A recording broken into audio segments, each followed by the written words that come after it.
Hai semua, Assalamualaikum warahmatullahi wabarakatuh. Nama saya Rizky, atau boleh juga dipanggil dengan nama Goki.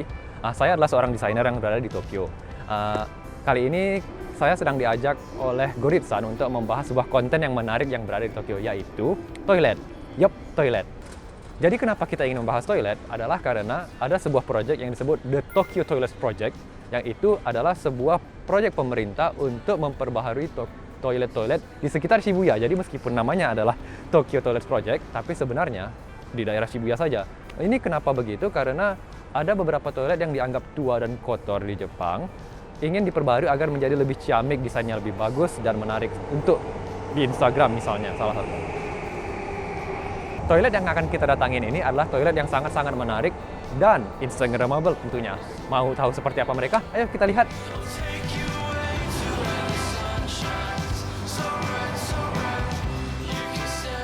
Sekarang kita telah sampai di sebuah toilet di Ebisu yang tidak hanya menarik secara desain, tetapi juga secara namanya. Kenapa? Karena bagi yang sudah pernah ke Jepang atau bisa berbahasa Jepang, pasti sudah tahu bahwa ada beberapa cara mengucapkan toilet dalam bahasa Jepang. Dua di antara yang paling terkenal adalah satu, toire, yang itu diambil dari bahasa Prancis atau bahasa Inggris, yaitu toilet. Sedangkan satu lagi, otearai, yang secara literal artinya tempat mencuci tangan. Nah, toilet ini tidak disebut dengan kedua nama panggilan tersebut, tetapi disebut dengan nama kawaya. Ya, nama toilet ini adalah Modern Kawaya. Modern Kawaya itu adalah sebuah bentuk modern dari kawaya. Nah, kawaya ini apa? Dalam bahasa Jepang, kawa itu berarti sungai, sedangkan ia adalah atap atau pondok. Jadi, pondok di atas sungai. Nah, apa itu? Toilet mirip sekali dengan di Indonesia, bukan? Di mana kita punya toilet-toilet tradisional yang berada di atas sungai. Jadi di Jepang itu sendiri juga memiliki kesamaan.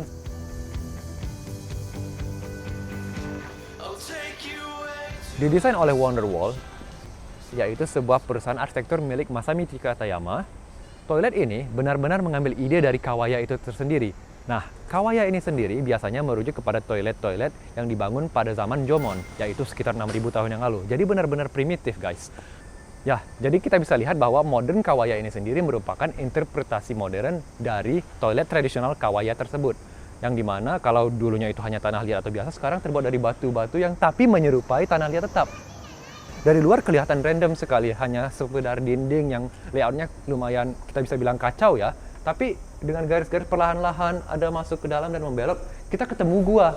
Bukan hanya toilet, namun juga sebuah toilet yang sangat modern. Wow, seperti toilet hotel.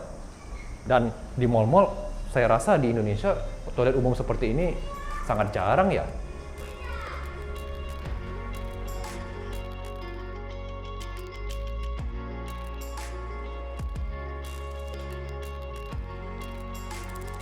Toilet ini dibagi menjadi 3 bagian, yaitu toilet pria, toilet wanita, dan toilet untuk pengguna disabilitas atau juga untuk orang-orang yang ingin menggunakan sebuah space untuk membersihkan popok anaknya misalnya. Nah, di sini sangat simpel saja, hanya satu buah toilet, dan kita buka. Dan terdapat beberapa peralatan-peralatan toilet disabilitas yang sangat umum terdapat di Jepang. Di sana terdapat sebuah pembersih otomatis, dan di sana juga tempat cuci tangan. Salah satu fitur di toilet-toilet disabilitas Jepang, beberapanya ya selain alat-alat toilet yang umum ada dengan pegangan railingsnya atau dengan ya tempat pencuci tangan.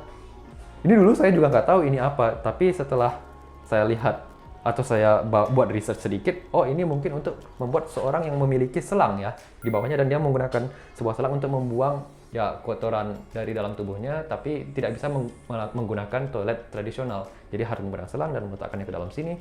Kemudian ya bisa di flush ini, dan bisa langsung atau bisa menggunakan ini untuk alat shower. Jadi semua peralatan di sini sangat modern. Dan tidak lupa selalu ada toilet origami katanya, paper towel origami. Ini di public toilet kalau ketemu begini, wah jarang-jarang ya, seperti ada yang ngebersihin seperti di hotel beneran ini. Sedangkan ini adalah sebuah tempat di mana orang tua dapat menariknya dan meletakkan ya mungkin bagi bapak-bapak atau ibu-ibu yang punya anak dan mungkin ingin ganti popok, bisa diletakkan anak di sini dan mengganti popok. Ini sangat banyak ditemukan di toilet-toilet disabilitas di Jepang.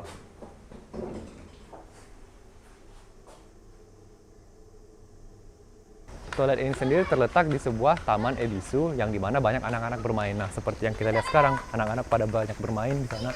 Dan di sebelah sana terdapat sebuah taman bermain di mana keluarga dan anak-anak bisa bermain, namun tetap dapat menggunakan fasilitas public toilet yang sangat bersih dan kelihatan modern dan bergaya. Mungkin kita harus ambil foto Instagram juga di sini nantinya.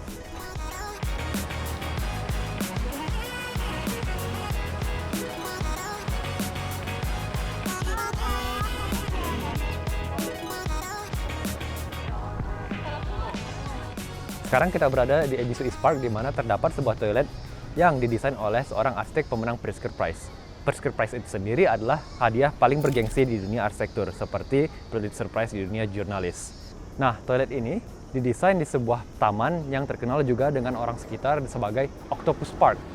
Kenapa? Karena di sebelah sana itu ada sebuah tempat selunjuran yang berbentuk seperti gurita. Jadi anak-anak atau orang-orang lokal di sini sangat menyenangi daerah ini sebagai tempat bermain-main atau berkumpulnya keluarga-keluarga yang memiliki anak-anak masih kecil. Sang arsitek mendesain toilet ini agar tidak menjadi sekedar tempat membuang air, melainkan sebuah tempat yang terintegrasi dengan public park di dalamnya. Ya, seperti bisa kita lihat dari konsep desain ini yang sangat seperti airy, light, dan open, karena banyak anak-anak di sini bermain, sehingga di dalam toilet ini sebenarnya tidak tersekat secara rigid ya. Dia lebih terbuka, open planning, dan kita bisa lihat juga di atas banyak dinding yang seperti terangkat. Ini memberikan kesan yang ringan, berudara, dan sirkulasinya sangat baik sekali.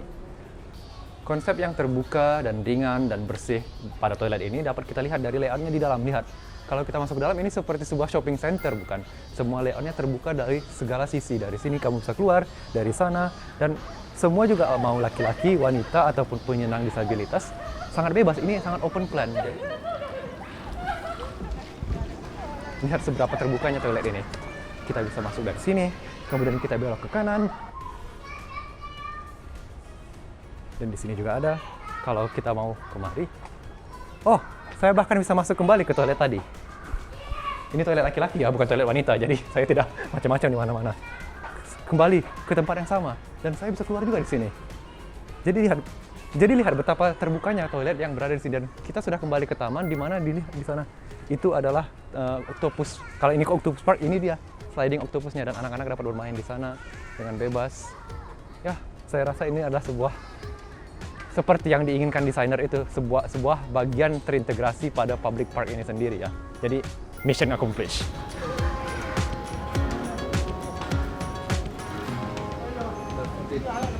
Seperti apa toilet dalamnya bisa kita lihat. Ini toilet disabilitas ya. Jadi ya seperti toilet sebelumnya juga ada banyak beberapa peralatan-peralatan yang sudah umum. Mungkin agak sedikit kotor, tadi anak-anak pada baru bermain di sini, jadi mereka mencuci kaki di sekitar sini juga. Satu yang kurang di sini mungkin ya tidak ada tempat untuk mengganti pampers anak-anak tadi itu. Jadi bisa dibilang ini hanya untuk toilet disabilitas saja.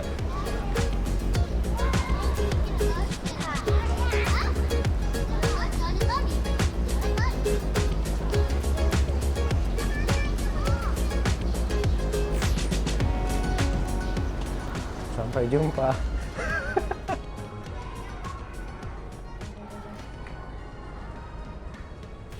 Karena toilet sendiri berada di tempat permainan anak-anak, kita bisa lihat ada sebuah tempat sink di mana orang dewasa dapat mencuci tangannya, atau ya untuk manusia mini atau anak-anak. Praktis.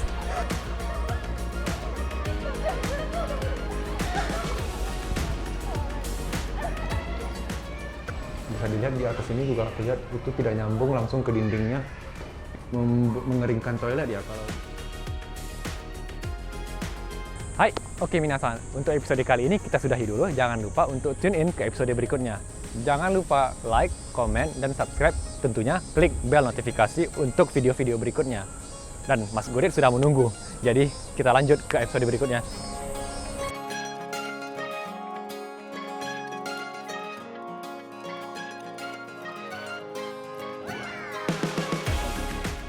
Sebentar, masih blank. karena ada mas-mas lewat. Sang arsitek Fumihiko Maki mendesain silau. Silau ya?